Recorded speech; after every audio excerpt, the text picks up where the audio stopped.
올려드리겠습니다. 네, 옆사랑과도 인사하시겠습니다. 반갑습니다.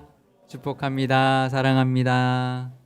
네, 오늘은 사순절 5번째 주일입니다. 다음 주일이 종료주일이어서요. 2주밖에 사순절이 남지 않았습니다. 남은 사순절 기간 동안에도 경건하게 보내시기를 바랍니다. 서울에도 목련이 피어나고 개나리도 이제 피어날 텐데요. 이제 우리 사계절의 절기인 봄도 맞이하면서 기쁘게 보내시지만 또 믿음의 절기인 이 사순절도 기억하면서 예수님의 고난을 계속 묵상하는 시간 되시기를 바랍니다. 지난 주 중에는 예수님께서 말씀을 통해서 우리 종말에 대한 예언과 비유의 말씀을 우리에게 해주셨는데요. 그 시작은 바로 이 말씀 때문이었습니다. 마태복음 24장 1절에서 2절 말씀을 제가 읽어드리겠습니다. 예수께서 성전에서 나와서 가실 때에 제자들이 성전 건물들을 가리켜 보이려고 나아오니 대답하여 이르시되 너희가 이 모든 것을 보지 못하느냐? 내가 진실로 너희에게 이르노니 돌 하나도 돌 위에 남지 않고 다 무너뜨려지리라. 아멘. 6월절을 앞둔 마지막 주간을 예루살렘에서 보내고 있던 중에 예수님과 제자들이 성전에 들어갔다가 나오는 길이었습니다. 그때 제자들이 성전에 있는 건물들, 이제 새롭게 계속 지어지고 있는 건물들을 가리키면서 예수님에게 드리려고 했는데요. 왜냐하면 헤롯 성전의 공사가 그때도 계속 진행되고 있었기 때문입니다. 헤롯 성전은 헤롯 대왕이 공사를 시작을 했는데 주전 20년에 시작을 해서 주후 64년에 이제 완공이 되었습니다. 그러니까 총 85년간의 기간 동안 이제 건축을 했던 것이죠. 그러니 예수님의 그 공생의 기간 내내 건축이 계속 진행이 되고 있었고요. 그때쯤에는 거의 공사는 한 반 이상 이렇게 진행된 그런 시점이었습니다. 그래서 주요 건물들은 이미 완공이 되어 있었고 부속 건물들이 계속 속속 완공되어 가고 있었던 것인데요. 제자들이 예수님과 함께 절기 때마다 예루살렘을 방문했기 때문에 그럴 때마다 또 새롭게 지어진 건물들, 또 화려하게 지어져 가고 있는, 변해가고 있는 우리 성전의 모습을 보면서 감탄했던 것이죠. 특별히 예수님의 제자들은 갈릴리의 촌사람들이라서 그 건물들 화려하게 정말 금으로 치장되어 있는 화려하고도 웅장한 그런 성전을 보면서 너무나도 감탄했고 너무나도 이제 구경거리였기 때문이었습니다. 그런데 정작 그 제자들이 보여주고 있는 그 성전을 보면서 예수님께서는 이렇게 말씀하셨습니다. 이 성전이 돌 위에 돌 하나도 남지 않고 완전히 무너뜨림을 당하게 될 것이다 라고 말씀하셨던 것이죠. 그러자 제자들이 그 말을 듣고 이렇게 예수님께 물었습니다. 마태복음 24장 3절 말씀입니다. 예수께서 감난산 위에 앉으셨을 때에 제자들이 조용히 와서 이르되 우리에게 이르소서 어느 때에 이런 일이 있겠사오며 또 주의 임하심과 세상 끝에는 무슨 징조가 있사오리까. 그러니까 어느 때 이런 일이 일어나고 또 주의 임하심과 세상 끝날에는 무슨 징조가 있겠습니까? 라고 물었던 것인데요. 이 질문을 가만히 보면 두 가지의 질문이 들어있다는 것을 알 수가 있습니다.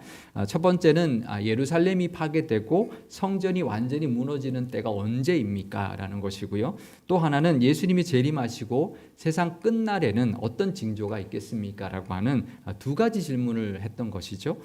제자들의 그 질문에 대하여 예수님께서 예루살렘의 멸망에 대해서 그리고 또 세상의 종말에 대해서 말씀하셨던 것이죠. 이 말씀 이후에 계속 예수님이 종말에 대한 이야기를 하시는데 그 안에는 예루살렘의 멸망과 세상 끝날에 오게 될 종말에 대한 이야기가 함께 들어가 있었던 것이죠. 또 그때를 위하여 어떻게 살아가야 할지 비유를 통하여 말씀해 주셨습니다. 예수님의 그 말씀대로 예루살렘은 주후 70년에 로마 장군 디도 장군에 의해서 완전히 멸망당했고 헤롯 성전도 정말 흔적도 없이 사라져 버렸습니다. 그때가 헤롯 성전이 85년 동안 이제 지어서 완공된 지 6년밖에 지나지 않은 시점이었습니다. 그러니까 85년 동안 지었는데 6년밖에 제대로 된 모습을 갖추지 않고는 무너져 버렸던 것이죠. 얼마나 허무한가요? 정말 허무하죠. 85년 동안 화려하게 정말 오랜 기간 동안 그렇게 웅장하게 지었는데 6년 만에 정말 폐허가 되어버렸던 것이죠. 에돔 족속이었습니다. 헤롯 대왕은 에돔 족속이었는데요. 그러니까 이스라엘 백성들은 에돔 족속이나 모압 족속이나 암몬 족속 이 주변 나라에 있는 사람들을 별로 인정하지 않았습니다. 그런데 이 헤롯 왕이 이 이스라엘을 다스리는 왕이 되었으니 이스라엘 백성들의 지지를 얻기 위하여 화려하게 또 웅장하게 오랜 기간 동안 성전을 지었던 것인데 진짜 순식간에 초토화가 되어버렸습니다. 세상에는 이와 같은 일들이 참 많이 일어납니다. 우리를 현혹시키기에 충분할 정도로 화려하고요. 또 우리의 눈길을 사로잡는 것들이 너무나 많이 있지만 마치 물거품처럼 사라질 것들이 참 우리에게 있다. 너무나 많다라는 것을 우리가 기억해야 합니다. 사순절을 보내면서요. 우리가 연연하고 있는 것들, 또 우리가 부러워하고 있는 것들, 혹시 그런 것들이 허무한 것들이 아닌지 돌아보는 시간 되시기를 바랍니다. 우리가 쫓아다니는 것, 우리가 보고 막 부러워하는 것이 이 세상에 사라질 허무한 것이 너무나 많기 때문에 그렇죠. 유한한 이 세상보다는 무한한 하나님의 나라를 늘 바라보며 사시기를 바라고요. 또 물거품처럼 사라질 것들에 미련을 두지 아니하고 영원히 변하지 않는 하나님의 말씀을 늘 붙들며 살아가시는 이 사순절과 저와 여러분 되시기를 바랍니다. 예수님의 예언대로 예루살렘은 멸망을 당했습니다. 그러니 예수님의 말씀처럼 세상의 종말도 반드시 임하게 될 것입니다. 마태복음 24장 7절에서 8절 말씀 제가 또 읽어드리겠습니다. 민족이 민족을, 나라가 나라를 대적하여 일어나겠고 곳곳에 기근과 지진이 있으리니 이 모든 것은 재난의 시작이니라. 아멘. 종말 때에 전쟁이 일어날 것이고 이 민족 또 이 나라들 서로 전쟁이 일어날 것이고 기근과 지진이 일어날 것이다라고 말씀하고 있습니다. 이런 일이 일어나면 재난의 때가 이미 시작되었다라고 알아라라고 말씀해 주신 것인데요. 우리가 종말을 이제 종말에 대하여 우리가 기억해야 할 것이 있습니다. 그것은 바로 종말은 이미 시작되었다라는 거죠. 왜냐하면 지금도 전쟁, 또 기근, 지진, 자연재해 이런 것들이 이미 일어나고 있기 때문에 이미 종말이 시작되었다라는 것을 우리가 알아야 합니다. 그것이 바로 증거이기 때문인데요. 그런데 종말의 때를 살아가는 우리가 또 기억해야 될 것이 또 하나가 있는데요. 그것은 바로 그러나 아직 종말은 오고 있지 않고 있다라는 것입니다. 이 두 문장이죠. 이미 종말은 시작되었지만 그러나 아직은 오지 않고 있다라는 것이죠. 왜 그럴까요? 하나님이 기다리시는 거죠. 더 많은 영혼들이 구원받기를 기다리시고 늦추시고 계시는 것입니다. 그래서 예수님은 종말이 도적같이 올 것이다. 언제 올지 모른다라고 말씀하고 있는 것입니다. 그래서 종말의 때를 살아가고 있는 우리가 어떻게 살아야 할지, 도적같이 올 그 종말을 대비하여 어떻게 살아야 할지 이렇게 말씀해 주셨습니다. 마태복음 24장 42절과 44절 말씀 제가 읽어드리겠습니다. 그러므로 깨어 있으라. 어느 날에 너희 주가 임할는지 너희가 알지 못함이니라. 이러므로 너희도 준비하고 있으라. 생각하지 않은 때에 인자가 오리라. 아멘. 옵니다. 반드시 오는데요. 언제 올지는 아직 모르죠. 예수님도 모른다고 하셨습니다. 오직 아버지만 아신다고 하셨는데, 그러니 언제 오든 늘 깨어서 준비해 있는 저와 여러분 되시기를 바랍니다. 그러면 우리는 이 종말의 때, 이 마지막 때에 어떻게 살면서 준비를 해야 할까요? 여러 가지 깨어서 준비하라. 물론 영적으로 깨어서 기도하면서 늘 또 영적인 어떤 그런 기도와 말씀 의지하면서 살아가는 모습도 있겠지만, 또 우리 영적으로 깨어서 살아가는 또 하나의 모습을, 우리 그 첫 번째 대답을 바로 오늘 본문인 율법 교사가 예수님께 했던 질문에 대한 예수님의 말씀에서부터 찾아볼 수가 있습니다. 마태복음 22장 37절에서 40절 말씀은 오늘 본문의 말씀 우리 함께 읽어보면 좋겠는데요. 마태복음 22장 37절에서 40절 말씀 우리 한 목소리로 읽도록 하겠습니다. 예수께서 이르시되 내 마음을 다하고 목숨을 다하고 뜻을 다하여 주 너의 하나님을 사랑하라 하셨으니 이것이 크고 첫째 되는 계명이요 둘째도 그와 같으니 내 이웃을 내 자신같이 사랑하라 하셨으니 이 두 계명이 온 율법과 선지자의 강령이니라. 아멘. 우리가 너무나 잘 아는 말씀이죠. 우리는 이 마지막 때 하나님을 사랑하고 이웃을 사랑하는 모습으로 살아가야 할 것입니다. 이것이 바로 마지막 때를 우리가 깨어서 준비하며 살아가야 하는 모습인데요. 온 율법과 선지자의 강령이라고 말씀하셨습니다. 율법은 모세 오경을 가리키는 것이고 선지자는 선지서를 가리키는 것입니다. 그래서 그러니까 율법과 선지자라고 하면 구약 성경을 일컫는 것이고요.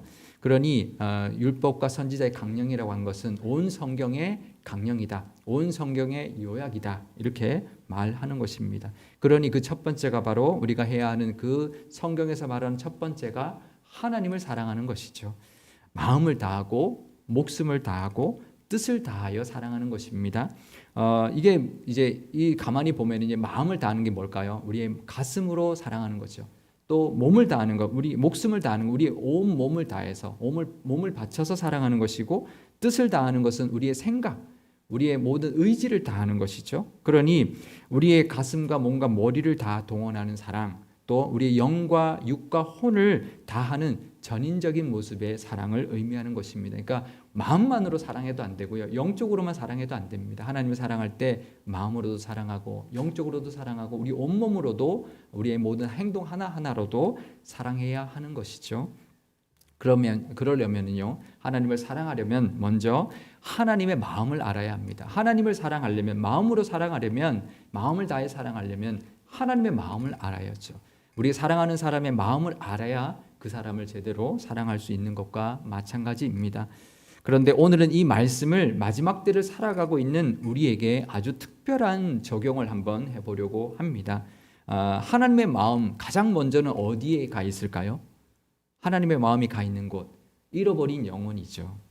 그 잃어버린 영혼을 향한 마음이 가장 클 것이고, 그 영혼 때문에 그 영혼들이 한 영혼이라도 더 구원받게 하기 위하여 종말을 늦추고 계시기 때문입니다. 그런데 저는 오늘 이 하나님 마음 중에서 특별히 하나님이 만드신 이 세상, 환경을 향한 하나님의 마음에 대하여 함께 생각해보고 나눠보려고 합니다.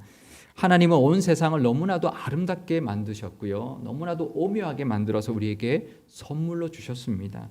그런데 지금 이 세상을 우리가 보면 너무나 우리 인간이 욕심을 다해서 함부로 대했고요, 그래서 여러 가지 재앙들이 일어나고 있습니다. 기후재앙이라든지 환경재앙들이 일어나고 있는데요, 하나님은 종말을 늦추고 있는데 마치 인간이 이런 종말의 징조를 오히려 만들어서 인간들을 힘들게 하고 우리가 괴롭힘을 당하게 만드는 그런 모습으로, 우리가 오히려 종말을 재촉하고 있는 모습으로 살아가고 있다는 것이죠. 코로나 이 상황 속에서 마스크 끼고 다니는 거 참 불편하시죠? 좀 힘드시죠? 이제 코로나가 끝나면 이제 마스크 완전히 벗을 수 있을까요? 아닙니다. 이 미세먼지가 있는 한 마스크를 완전히 벗을 수는 없을 것입니다. 작년에는 미세먼지가 참 이렇게 대기질이 좋아서 별로 나쁘지 않았습니다. 왜냐하면 사람들이 별로 이동하지 않고 교통량도 적고 또 공장 가동도 줄었기 때문에 그렇습니다. 그래서 작년에는 미세먼지가 별로 없었어요. 근데 올해 들으면서 다시 나빠지기 시작했습니다. 왜냐하면 코로나가 이제 장기화되어 가고 있고요, 다시 공장이 돌아가고 교통량이 늘어나니까 다시 미세먼지가 더 심해지는데 그전보다 더 심해지는 것 같아요. 이렇게 미세먼지 점점 심해지면 코로나가 끝나도 마스크를 쓰는 날이 또 많아질 것입니다. 그런데 이 환경이 이것만의 문제가 아닙니다. 환경 문제는 여러 가지가 있습니다. 예전에는 라돈이라는 문제도 터졌죠. 라돈 그 전에 들어보셨나요? 라돈은 아마 전문가가 아니면 아마 처음 들어보셨을 거예요. 이런 라돈 문제, 지구 온난화 문제, 녹조 문제, 뭐 이제 여러 가지 문제들이 있는데 정말 심각해져 가고 있고 점점 더 우리 가까이 다가오고 있습니다. 지구 온난화도요, 마치 북극곰의 문제인 것처럼 보이지만 그렇지 않습니다. 우리에게 지금 다가와 있죠. 해마다 태풍의 피해, 또 건조한 피해, 또 폭염의 피해, 한파의 피해, 이런 것들이 다 온난화 때문에 발생하고 있고요. 또 하나 예를 더 들면 바다에 버려지는 쓰레기가 얼마나 많은지 해양 동물들에게 큰 피해를 주는데요. 태평양에서 이제 지도에 나오지 않는 섬이 하나 발견이 되었습니다. 무슨 섬이냐면 쓰레기 섬인데요. 제가 사진 하나 준비해 왔습니다. 한번 보여드리겠습니다. 지평선 너머로 쓰레기가 끝없이 있는데요.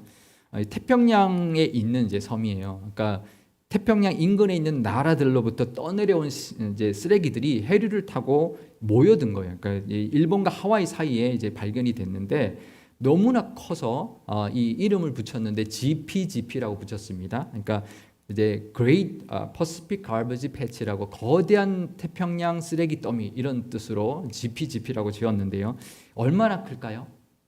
그 GPGP의 크기를 제가 갈로의 면적의 15배 이렇게 제가 한번 질문을 만들어 와봤는데 그 갈로 면적의 15배. 갈로 안에 뭐가 들어갈까요?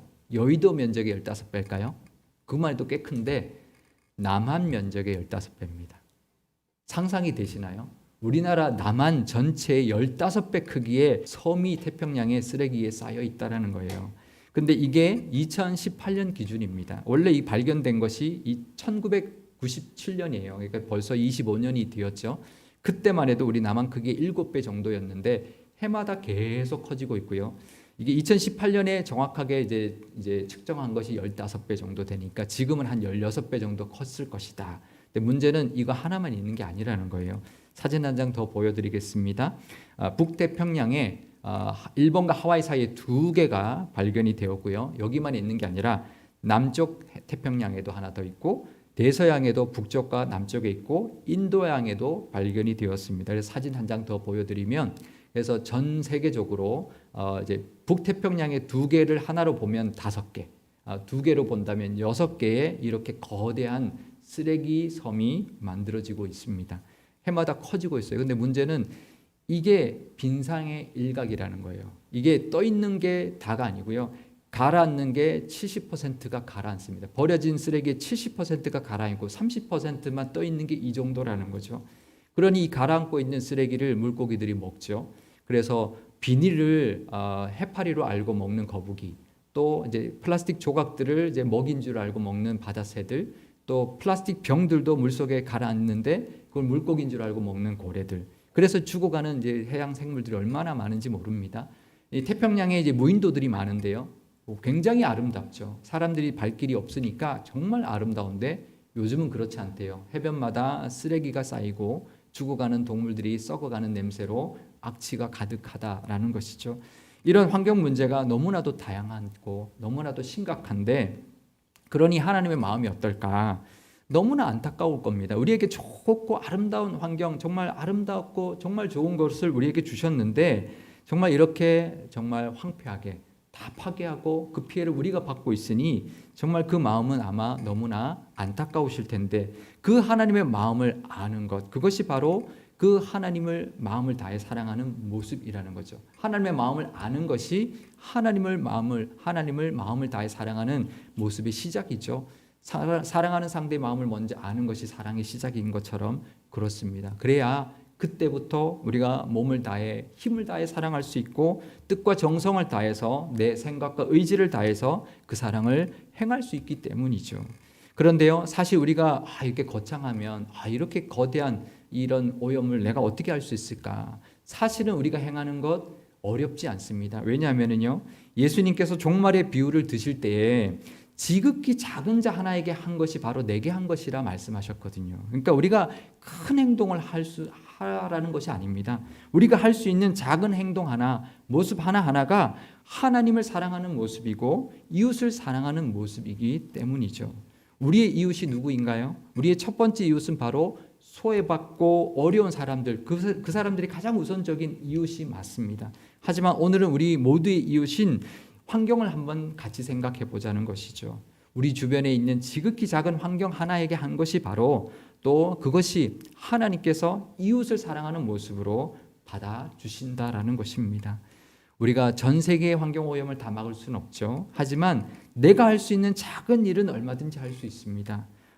일회용품 사용을 조금이라도 적게 한다든지, 또 에너지를 조금이라도 절약하면서 살아간다든지, 또 쓰레기를 적게 버리고 또 함부로 버리지 않는다든지, 이런 아주 작은 우리의 행동과 노력만으로도 하나님은 기쁘게 여겨주시고요.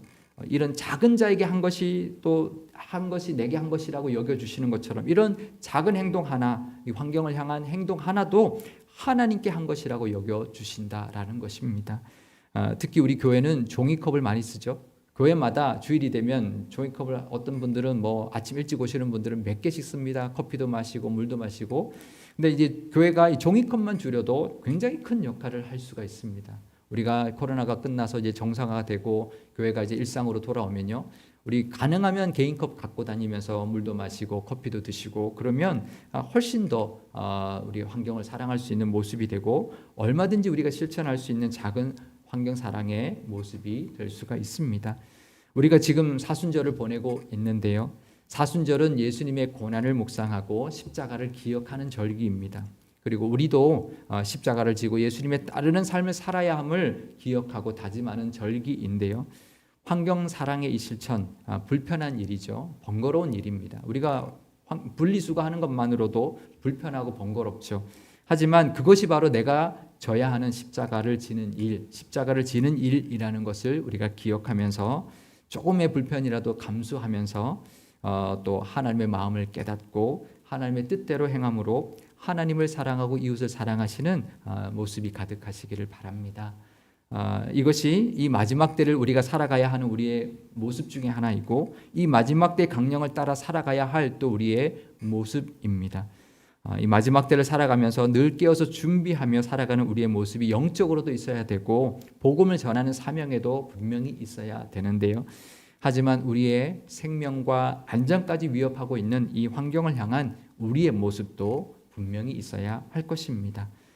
마지막 때를 살아가고 있는 우리가 하나님을 사랑하고 이웃을 사랑하라고 한 이 강령을 따라서 환경을 향한 하나님의 마음을 알고 환경을 내 이웃으로 여기면서 사랑함으로 늘 깨어있고 준비된 모습으로 또 살아가시는 이 마지막 때 강령을 따라 살아가시는 저와 여러분 되시기를 바랍니다. 마지막으로 이 말씀을 우리 함께 읽어보도록 하겠습니다. 마태복음 16장 24절 말씀 우리 함께 읽겠습니다. 이에 예수께서 제자들에게 이르시되 누구든지 나를 따라오려거든 자기를 부인하고 자기 십자가를 지고 나를 따를 것이니라. 아멘. 기도하시겠습니다. 우리를 먼저 사랑해 주신 하나님 아버지, 사순절을 보내고 있습니다. 마음을 다하고 목숨을 다하고 뜻을 다하여 하나님을 사랑하라 하신 그 강령 이전에 아들을 십자가에 못 박게 하신 하나님의 사랑이 먼저였음을 깨닫는 시간 되게 하옵소서. 하나님께서 이같이 우리를 먼저 사랑해 주셨습니다. 마음을 다하셨고 예수님의 목숨까지 다하게 하셨으며 뜻을 다하셔서 우리를 먼저 사랑하셨기에 우리도 하나님은 그렇게 사랑할 수 있는 믿음의 모습으로 살게 하여 주옵소서. 마지막 때를 살아가고 있습니다. 늘 깨어서 준비된 모습으로 살아가게 하옵소서. 그 모습이 잃어버린 영혼을 위한 우리의 영적인 사명의 모습도 있어야 하지만 고통받고 있는 환경을 향한 하나님의 마음을 알고 행하는 작은 실천의 모습도 있게 하여 주옵소서. 환경을 사랑하는 것이 또 하나의 이웃 사랑임을 깨닫고 작은 환경 사랑의 모습을 실천하고 환경을 위한 십자가의 길도 걸어가게 하옵소서. 그것이 또한 환경 속에서 살아가야 할 우리를 사랑하는 모습이고 나 자신같이 또 이웃을 사랑하는 모습 되게 하옵소서.